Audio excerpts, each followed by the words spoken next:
you and help you focus on the task at hand. So, how do different types of music affect you differently? There's lots of controversy about this, and I don't want anyone to get defensive, so I'm just going with what I learned from the studies that I looked at. First of all, it is apparent that classical music is the most beneficial for mood, mental state, physical problems, and overall health. One study said that it helps reduce tension, but it was more effective for adults than it was for teenagers. This is because the music that you enjoy often has the most positive effect on you, and apparently the teenagers enjoyed the classical music a little less than the adults did. However, it has been shown to help with anxiety, depression, heart problems, physical pain, stress, and trouble sleeping. The next type of music that I looked into was rock music, simply because it was also very highly focused on in the studies that I looked at. There are no apparent positive effects of rock music. One study said that it increases hostility, fatigue, sadness, and tension, and decreases mental clarity, relaxation, and energy. Now, this is interesting. Plants have been shown to slow their growth or even die when regularly exposed to heavy metal music. So you're probably thinking, well, what about all the other genres of music that she hasn't mentioned? Well, unlike classical music and rock music, most types of music can have a positive or a negative effect depending on the person. A lot depends on what you are used to and what you enjoy. So music that has a positive effect on someone over here might have a negative effect on someone over here. Music has been used to treat various medical disorders, but it is likely that if the patient does not like the type of music chosen for them, the results will be less positive. So now for the most important question. How can you use music as a tool to better yourself? I've already mentioned quite a few ways that music is beneficial. The right kinds of music, such as classical music or other types of positive music, can increase or they can reduce tension, fatigue, and sadness. So they can help you relax, they can give you energy, and they can make you happier. And they can also increase mental clarity, so they can help you think more clearly. These are ways that music can help you mentally and emotionally. Music can also help you physically. Classical music has been used to help people with heart problems and general physical pain. According to a study done by a university in India, well-selected music enhances positive dimensions of mood, such as vigor and excitement, while reducing negative aspects such as tension and fatigue. Music can make so many different activities, cleaning, working out, homework, cooking, whatever you're working on at the moment, music can make so many different activities more enjoyable for you. So today I've covered a lot of ways that music as a whole and different types of music affect you mentally, emotionally, and physically, but I have not covered any of the spiritual effects of music. And I just wanted to throw this in here because I think that sometimes we don't realize the serious effect that something we're listening to can have on us. So my challenge to you guys today is this.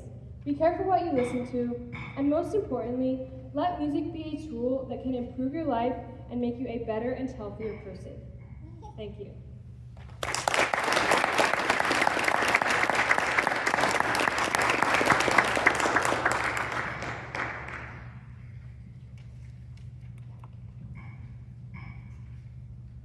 Thank you very much, Sonia, for that. And we're going to give them just a moment to switch out mics, and we'll get started again.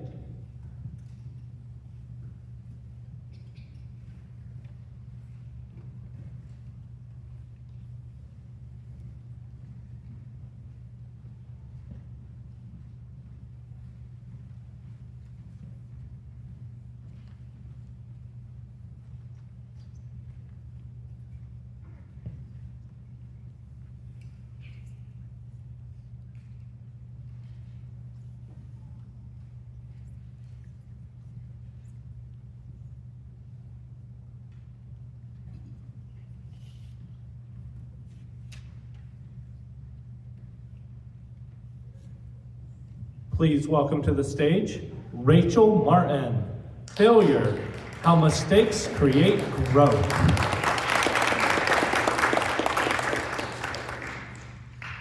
We all know that there's no easy road road to success. I'm sure all of you can think of a time in your life when you failed, when you felt like giving up, and you just felt like it was the end. But the truth is that failure can actually motivate us, and our success depends on how we respond to that failure. Thomas Edison said, "I haven't failed 1,000 times. I've successfully discovered 1,000 ways that don't work." Thomas Edison is now known as a father of invention, but when he was in school, his teachers called him mentally disabled and refused to teach him. And even later on in his life, his first inventions were a complete failure, and he was out of money.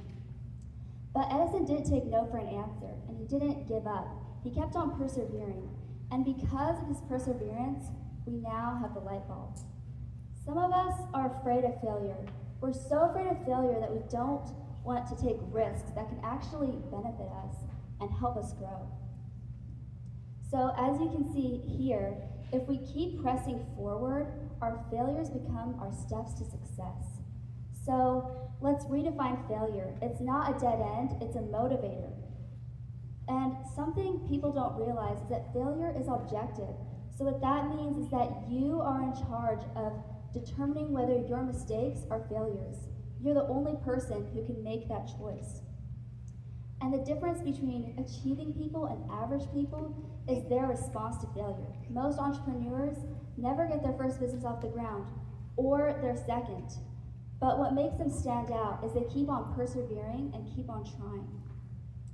So when you're faced with setbacks, try to overcome the failure and keep the bigger picture in mind. Look ahead towards your goals and try to achieve them. So, in conclusion, we all face failure, but it's our response to failure that matters. So, don't give up when you hit obstacles. Overcome the setbacks. And lastly, remember that the road to success is paved with mistakes well handled. Thank you.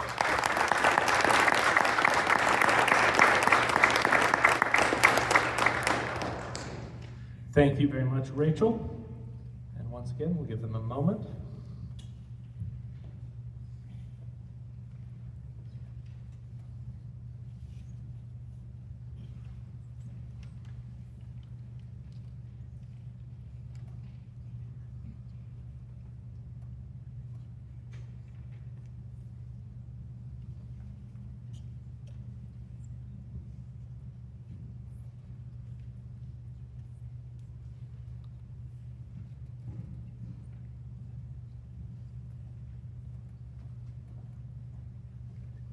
Please welcome to the stage, Jordan Baker. Success, authentic fulfillment.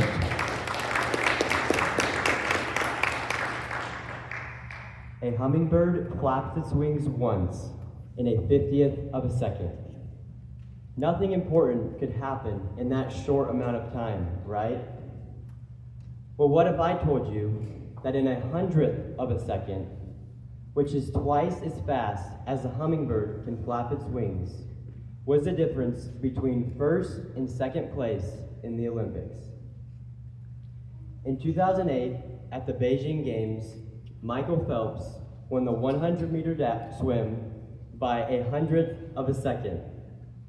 I bet if you'd ask Michael, he'd say that a lot can happen in that short amount of time. Today, I'm going to show you how the little things in your life that may seem insignificant and unimportant can make a big difference. What is true success? I asked Google who the most successful person in the world is. And as you can guess, it is Elon Musk.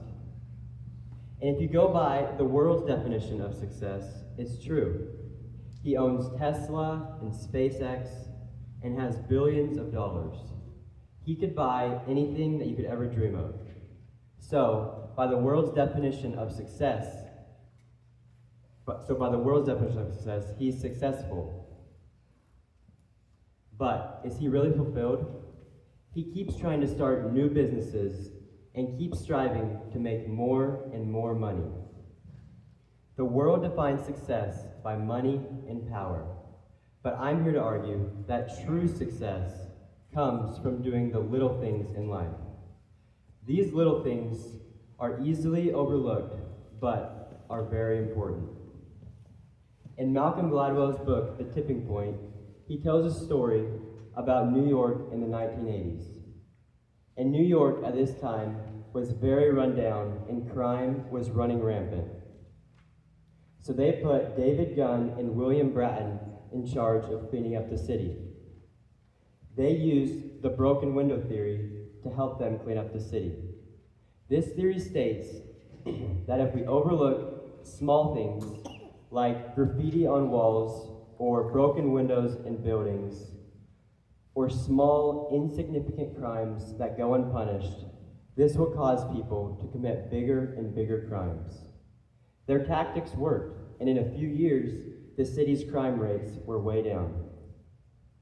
For a more practical example of the broken window theory in your life, how many of you remember when your car got its first scratch or dent?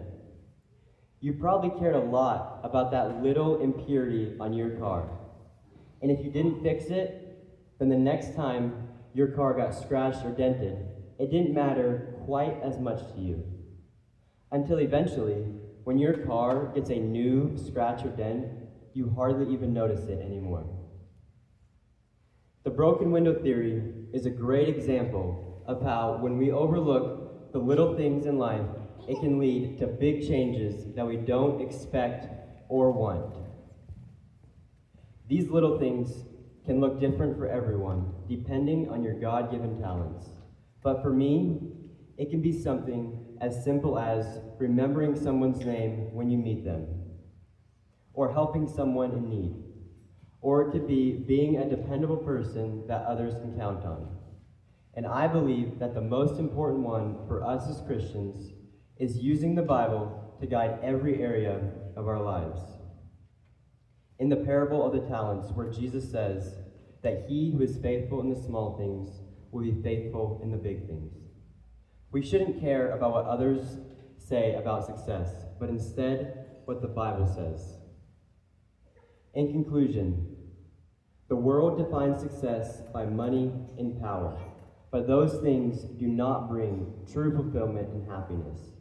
True fulfillment and happiness come from doing the little things in life that some people might overlook and think are unimportant. But us as Christians should not overlook them, because this is where true fulfillment comes from. As you leave here today and go through life, my challenge to you all is this: do the little things that some people might find unimportant, and I promise you that it will lead you to true success. Thank you.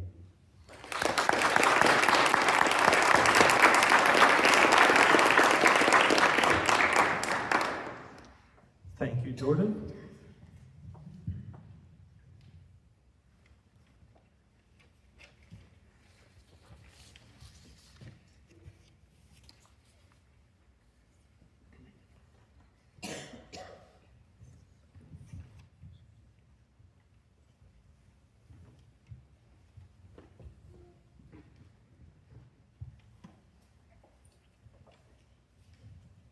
And now, welcome to the stage, Audrey Baker. How kindness changes perspectives. How many times would you say a person has been kind to you? Kindness is rare in our culture. A study done by the American Psychiatric Association showed that 44% of acts of kindness were witnessed in grocery stores. Meanwhile, a mere 25% were seen in places of worship and homes. Can you believe that? Our homes and places of worship show less acts of kindness than a grocery store. Today I will discuss how kindness impacts people, how pure kindness is unselfish, and how our acts of kindness reveals us as followers of Jesus Christ. Let me tell you a story. My mom, don't worry, I got her permission before telling this story, was attending a rehearsal dinner that was being held in a park when a man approached her and another lady, asking them if they had any food to spare. Before my mom could speak, the other lady responded with a flat no. My mom was shocked. because in truth, they had plenty of food to spare. The man left before she could say anything, and she spent about an hour looking for him. She finally found him, and she offered him some food and was extremely apologetic for not responding to him earlier. The man hesitantly accepted a hamburger with a grateful smile. That act of kindness impacted him. Another study done by the American Psychiatric Association showed that out of 2,210 people, 90% mentioned when they were the recipients of the acts of kindness, they felt happier. And overall, their mood was uplifted, while 89% mentioned when they were the givers of the acts of kindness, they felt joyful. In 2023, a study done by the University of Ohio showed that people with elevated depression and anxiety that experienced acts of kindness felt the amount of stress reduced and overall improved their satisfaction with life.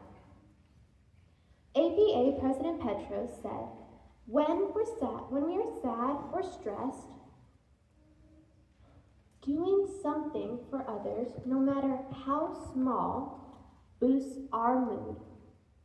Whether it's an innate response that rewards altruistic behavior or a mental reframing that puts positivity into the world, doing something for others makes us feel better. That's so helpful as we deal with life's complications, whether it's the news or personal challenges. That's kindness. My second point, how pure kindness is unselfish. Have you ever heard a little kid say, "I'll be nice to you if you're nice to me"? That's not kindness. Kindness comes with no strings attached. For example, let's say you just paid for a stranger's meal or groceries. Do you expect to be compensated? No. Just as medical director Saul Levine said, consider what you have just done to make that person's day and the smile it will bring them. These acts of kindness are pure and hold no personal gain. Kindness is noticing a need and purposefully giving yourself to meet that need.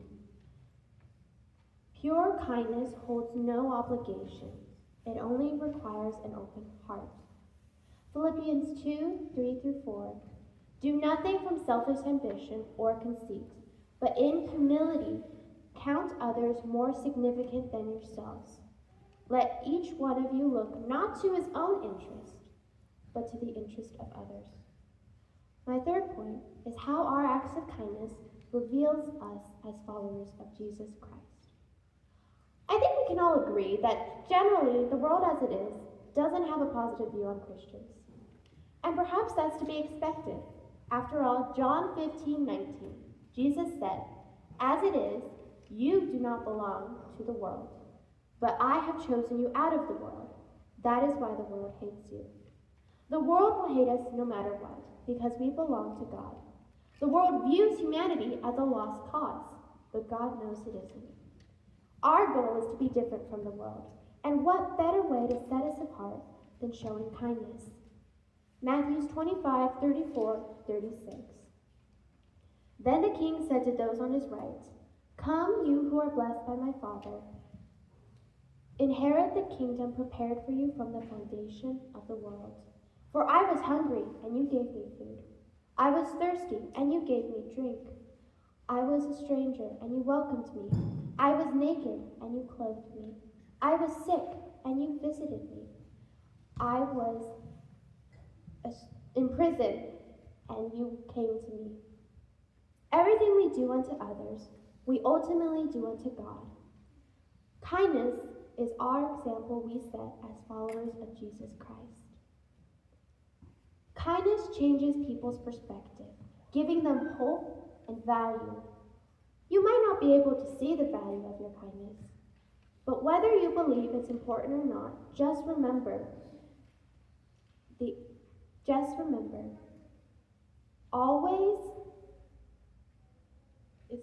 your impact is always positive on the people receiving it. Choose to make kindness a priority, and the impact will continue to grow, and people's perspectives will continue to change, and that will inevitably change their lives. Thank you.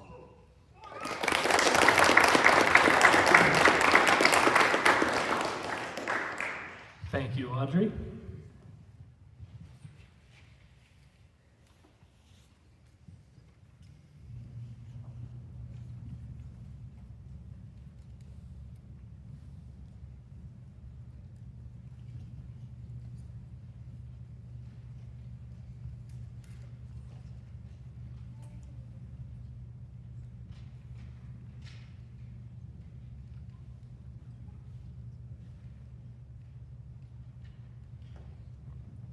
And welcome to the stage, Lilly Cheek, The Effects of a Stressful Home.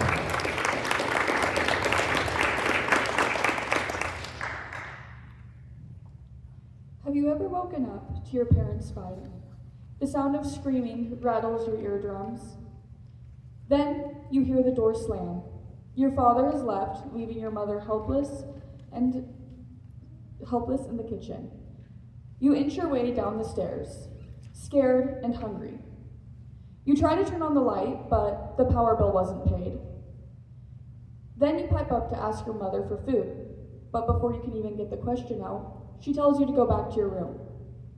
While this probably isn't the reality for most of us in this room, this is an unfortunate reality for many children around the world.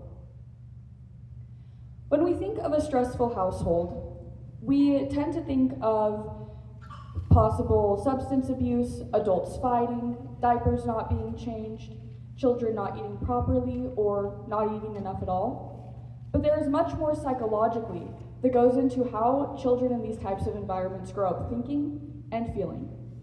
Today I will be discussing the effects of children who grew up in stressful homes.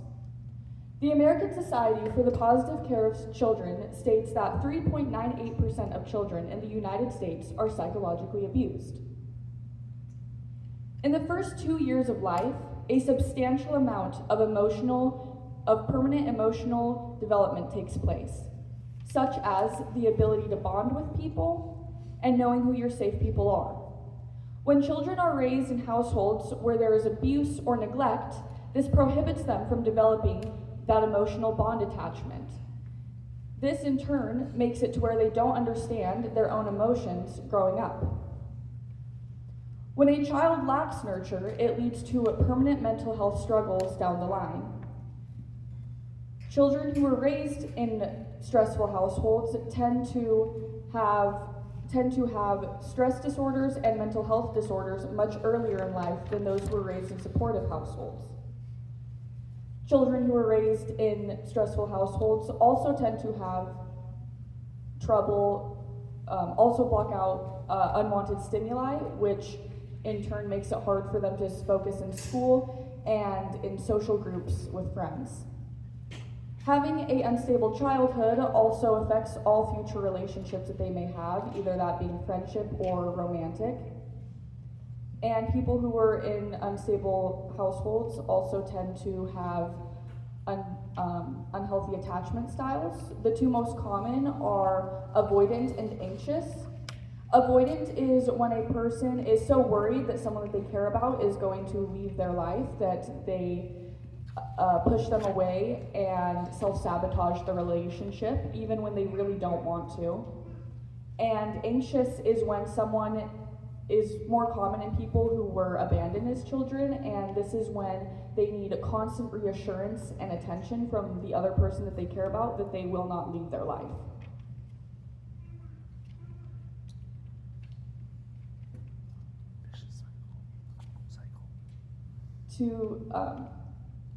What I want to leave you with today is that how a person's childhood affects their life permanently, and that treating children as more than just kids and more as adults in training can help them be strong, accomplished adults. Thank you.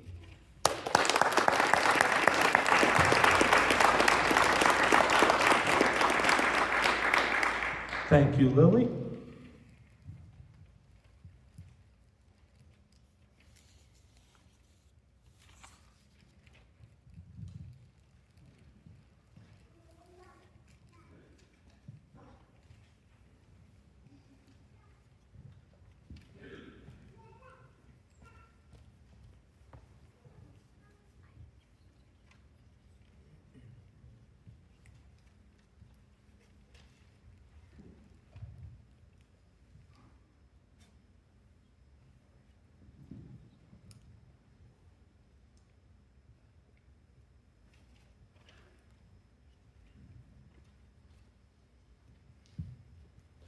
And welcome to the stage, Oak Baker. Diversity, the importance of varying opinions. All right. Raise your hand if you like sports. Wow, it's all you guys. All right. Well, what if I said I hate you now? It's unfortunate, huh? Well, obviously I'm just kidding, but things like that happen a lot actually in real life, like politics and religion, and in some extreme cases, people die because of their different opinions that they have. So today, I'll be showing you the importance of agreeing to disagree and what other people's opinions have to offer in your life, using my what, where, and why outline. First point, what? What is the other person trying to say? A quote by Ray Dalio is, a good exercise to make sure that you're doing this well is to describe back to the person you are disagreeing with their own perspective. If they agree that you've got it, then you're in good shape. Understanding what the person is saying and where they come from is key to being able to agree to disagree with them. Another thing to look out for is emotional versus factual disagreements. For example, if you have a friend that texts you, and they text you saying, we don't talk that much anymore, and you respond with, well, I texted you yesterday, you would see that factually you are correct, but your friend is talking from an emotional standpoint, and so you'd want to deal with that emotionally, because you deal with them differently. My second point is where. Where is the conversation going? You always want to make sure your conversation is profitable. A conversation carries the idea of exchanging of ideas, usually informational, and it's not to prove something to the other person. Another quote by Ray Dalio is, to me it's pointless when people get angry with each other when they disagree, because most disagreements aren't threats as much as they are opportunities for learning. Whenever you go into a conversation, you always want to have a point of why that conversation is happening in the first place. So the conversation doesn't end up turning into an argument of you trying to prove something to the other person. A historical example of this was the Lincoln-Douglas debates in 1858. In the debate, there were two sides arguing for slavery and states' rights. First, started out really informational. They were giving really good points. It kind of slowly went downhill from there. They started arguing and becoming dominant for power. And their failure to see that the conversation was no longer doing anything or being profitable led to kind of mudslinging competition, which really just deepened division, and that was one of the causes for the Civil War. My last point is why. Why should you care about what other people have to say about your opinion, right? So it kind of develops skills like being able to have an open mind and being able to understand where the person is coming from and kind of why they think that. A quote by Justin Jones Fosu, we can vehemently disagree with someone's ideology, yet still passionately pursue their humanity. Now, what are some exceptions and considerations of God's word? So, us as Christians, we're called to be different from the world. Some examples of that would be not getting into arguments or conflicts on purpose, saying something that you might know someone might not like and they kind of argue with you. We have to not get in conflicts while also still making sure our friends know maybe they're doing something wrong, maybe they have an error in their reasoning. That comes from Romans 12:18. If possible, so far as it depends on you, live peaceably with all. Another thing we're called to do as Christians is to respect others as they are made in the image of God. Romans 1:27. So God created man in his own image. In conclusion, when we agree to disagree, we are to respect others, their opinions, themselves, in consideration of God's word. So, as you leave here today, I want you to maybe today, tomorrow, go throughout look at the conversations you have on a day-to-day basis. Are they profitable? Do you respond the way that you should? Do you passionately seek the other person's humanity? If you don't, I'd like to call you to today, look at the conversations, make those small, disagreements and conversations an opportunity for learning, but not just an opportunity for learning, but to build bridges. Thank you.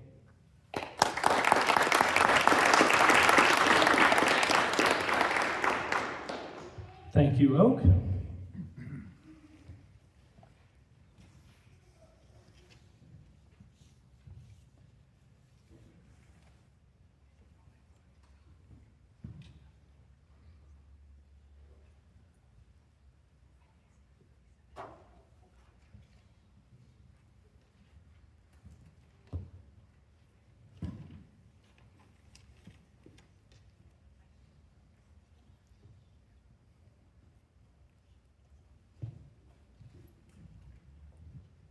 And now, welcome to the stage, Cadence Hostetler. Small habits, big changes.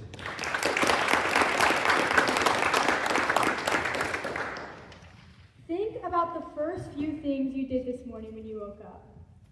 Maybe you rolled out of bed and then you got dressed, then you brushed your teeth, and then you made yourself a cup of coffee.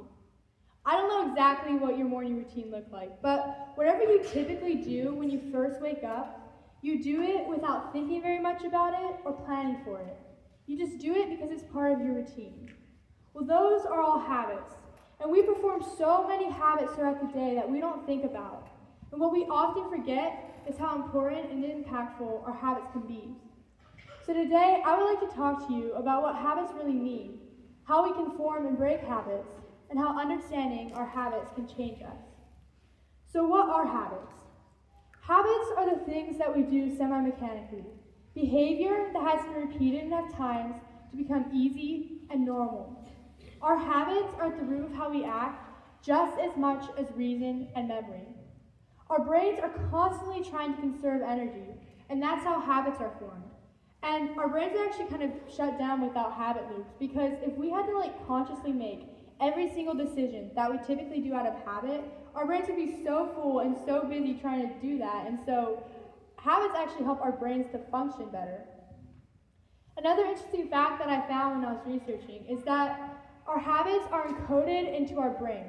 So you can't ever completely erase a habit, but that doesn't mean you can't change your habits. So how do you change your habits?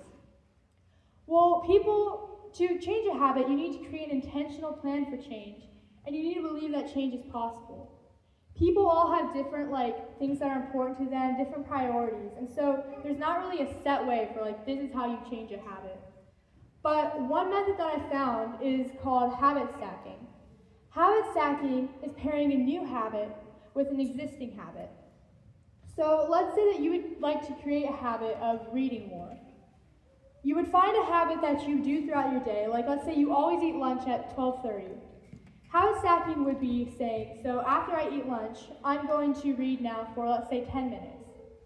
And it helps you to form better routines when you use habit stacking because it's not completely new to your brain. You're just adding something to an existing habit that you have, so it feels very doable. It doesn't feel overwhelming. If you would just be okay, I want to read more, so I'm going to read for an hour every single day. That would feel a little bit overwhelming and kind of a lot. But if you use the habit stacking method, then it doesn't feel overwhelming and you're creating a good routine.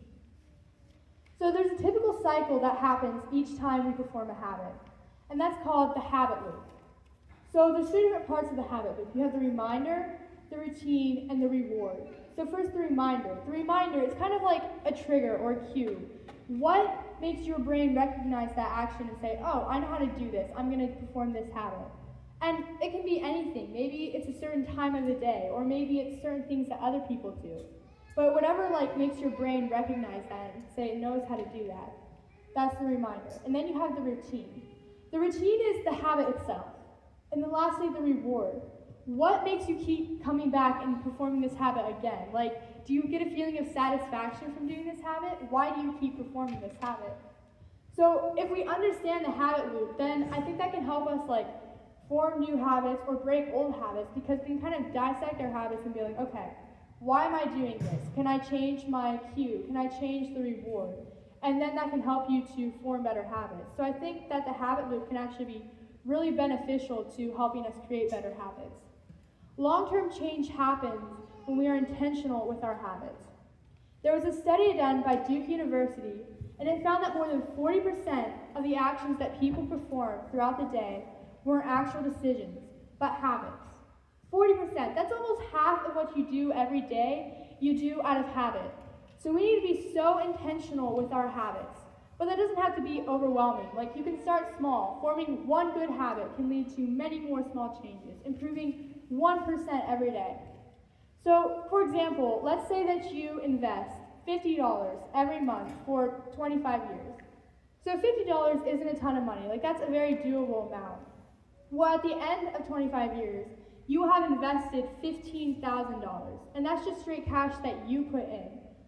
And so, like, it doesn't seem, if you needed $15,000 at year 5, you wouldn't have had that. But you were consistent with your investing, and so it paid off over a period of time. So if we form small, consistent habits, we can complete our goals and accomplish our goals, even if it takes a little longer. Small habits are the building blocks of large change. Like James Clear said, you do not rise to the level of your goals, you fall to the level of your systems.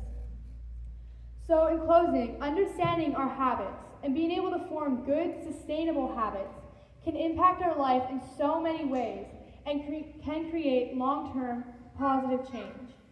So my challenge to you is next time you have a big goal that feels overwhelming, focus on creating small, meaningful habits and watch your habits compound into something powerful. Thank you.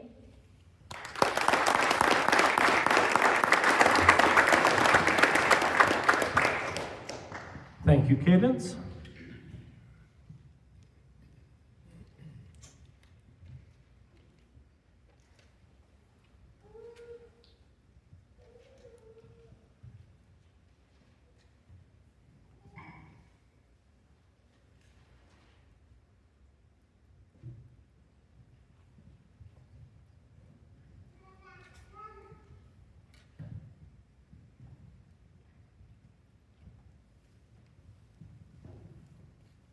And welcome to the stage, Elijah Darling, Growth Despite Circumstances. How many of you have had an extremely easy life? Oh, no hands. Well, how many of you would like an extremely easy life? Both hands up, yep, everything. So, studies actually show that 70% of people that report significant challenges in their life also reported significant growth in their life. You see, as much as we as humans want things to go as planned, smoothly, easily, without any effort, it actually doesn't cause us to grow. I'm hoping to reveal to you through this talk that through challenges, we can come out the other side stronger. First thing, in order to do that, is to embrace the challenge. We simply can't ignore the challenges that are in our life. They are a part of life, and we can't avoid them. So, what can we do instead? Bottle up all forms of emotion, ignore the problem, and get through it, and get to the other side, right? No. Unfortunately, that's what I would like to do, and most others. But that doesn't cause us to grow. You see, we need to embrace the challenge, and embrace that it's a part of life, and we can't ignore it. The next thing we can do is refresh our perspective. Refresh our perspective from surviving to learning, to getting through to the next thing, to growing. I would like you to think about the many challenges that you have had in your life. Have they taught you things? Have you grown from them? If not, it could be because you haven't asked yourself, what lesson could I learn from them? I know I often slip up on the lessons that I could learn from the many challenges that I have in my life. One example of someone learning from their challenges is Corey and Betsy Tinboom when they were in the concentration camp of Ravensbrück. The guards would come there every day to do a head count of everybody, and they would go through each barrack and search the barracks for anything that could be illegal of their standards. Except they wouldn't go into one barrack, and that was Corey and Betsy's barrack. And I'll get back to why they wouldn't. But in this barrack, they were having a secret Bible study, and they read 1 Thessalonians 5:18, which says to give thanks in all circumstances. All circumstances? I mean, these were people who were starving, who were drinking dishwater for any kind of hydration, who were sleeping in beds that were infested with fleas. Give thanks in those circumstances? I certainly couldn't. But Corey and Betsy found the courage to give thanks to God and pray and thank God for the fleas, for the crowds, for the measly food that they were getting. And it turns out the reason that they were able to have their Bible study was because of the infestation of fleas in their room. The guards didn't want to have to deal with that. So the small problem that they could have brushed over as something as, oh, I just have to get through this. I just have to get to the next thing. And in their case, they might not even have gotten to the next thing. That might have been death for them.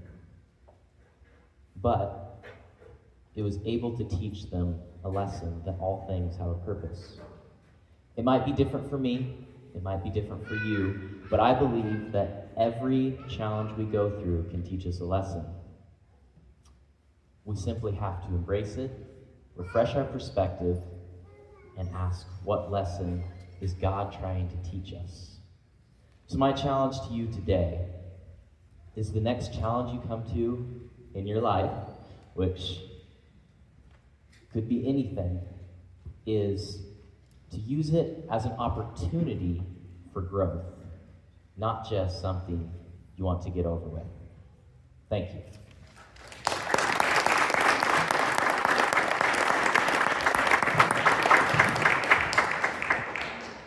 Thank you, Elijah. At this point, I'd like to invite all of our presenters back out on stage, and we'll give them a final round of applause for all the work they put in.